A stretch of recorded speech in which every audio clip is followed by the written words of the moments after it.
Hello everyone, welcome back to our channel Login Assist. In this guide video, I will show you how to scan QR code on Line app. So first of all, launch open Line application. You can see over here Line application has been opened. Initially, you'll be led to the home interface. So in Line, everyone has a QR code. If you scan the QR code, you'll be able to add the people as the contact, or you'll also be able to join the group. So if you want to scan the QR code, it is actually very simple. For that, what you have to do is simply look into the search bar.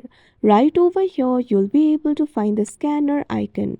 What you have to do is tap on it. Now once you do that, you can see over here, you'll be able to scan the QR code. All you have to do is place the scanner in front of the QR code and the QR code will be scanned. By scanning the QR code, you'll be able to get the quick access to features such as adding friends. So like this, you'll be able to scan the QR code. So that is how you scan QR code on Line app. I hope you found this video helpful. Thank you for watching. Make sure to like, share and subscribe to our channel.